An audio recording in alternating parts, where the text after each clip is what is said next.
something? I did, a slight bump. To pump in mid-ocean? I splashed my drink. Stuart! Yes, I saw it. Huge thing. Good Lord. You can't see it now, though. Must have just shaved past it. What do you think of this for a souvenir? Where'd you get that from? It's off the berg. There's tons of it up for it. Oh, sorry. What have you got? Don't bring me a whiskey and soda. We've run aground on you.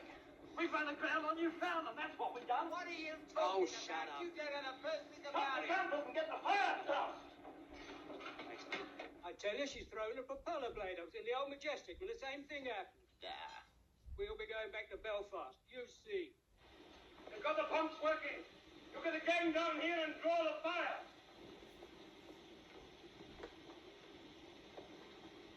You have. Come on, you lucky lad. All right, lads. Come on. Down again. Come on, Ted. Come on. Get down there. It's my birthday today as well. Good luck. Come on, lads. Let's get these bones. Well, there's nothing to see up on deck. I'm going back to bed. Good night. Good night. Oh, what's the trouble? Oh, nothing serious, sir. In a few hours, we'll be on our way again.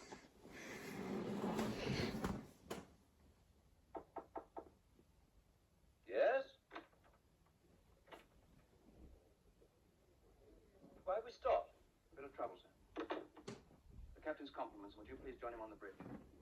No? If you please, sir.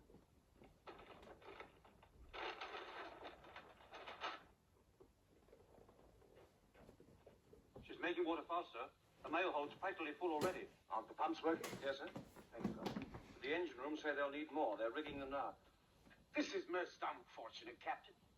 Yes, sir. Do you think the ship is seriously damaged? I'm afraid she is. Excuse me. How long is this likely to delay us? You struck a bird. I think she's badly damaged. I'd like to know how badly. All right. I'll go down and have a look.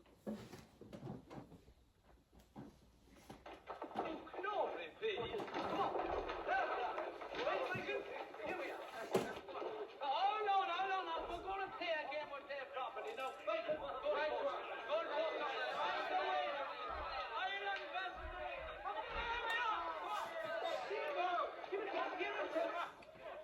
Oh, well played, sir.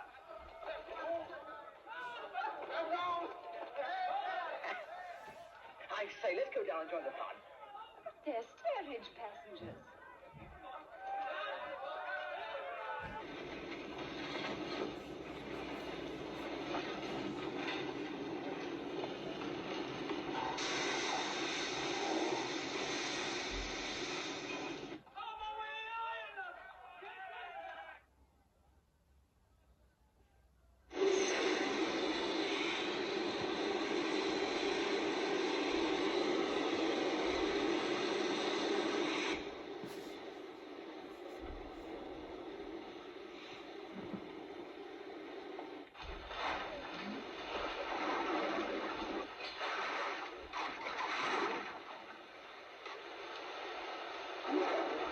Anything more you want to see? No.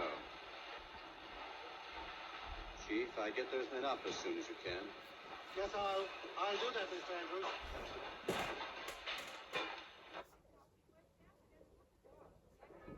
What will you stop for? There's talk of an iceberg, ma'am.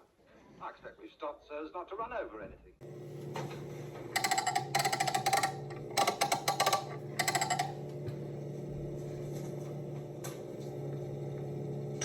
And was that you? John, you look knackered. I'm not knackered. I feel as though I could lift a house right now. Oh, not really. Not at all. I mean, I'm just tired. I mean, I'm not tired. Forget it. I'm going to sleep. You sure? You mean you want to stay awake for another 40 hours? I got a couple hours of sleep now. Yes. After I play the machines are out like a light. Not long enough. It's never long enough. Captain Smith. We struck an iceberg, and I'm having an inspection made to see what damage has been done to us. You'd better get ready to send out the call for help, but don't do it until I tell you.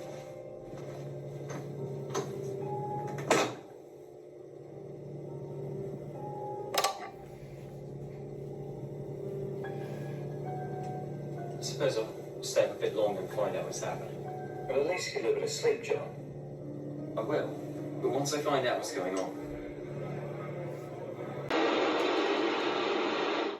Here's a position. Water in the forepeak. Numbers 1 and 2 holes. The mail room and boiler room 6 and 5. That means a gash 300 foot long from there to there, below the waterline. Do you agree? Yes. Well?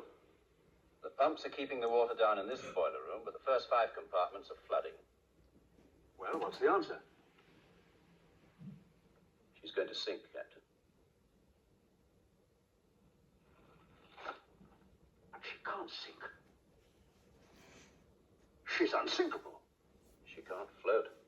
Look, she could float with any 3 of her first 5 watertight compartments flooded. She could even float with 4 of them gone.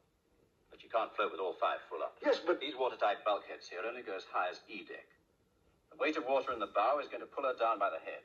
So you're going to get the 5th watertight compartment overflowing into the 6th, the 6th into the 7th, and so on as she gets lower. It's a mathematical certainty.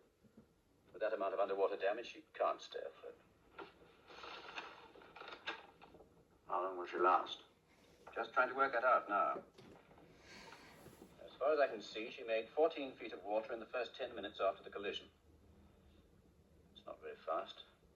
She should live another hour and a half. Yes, about that, I think. There must be no panic. No. You'll be careful what you say to the passengers. Of course. How many people are there on board? 2,200 or more. And room in the boats for... how many? 1,200. I don't think the Board of Trade Regulations visualized this situation. Do you?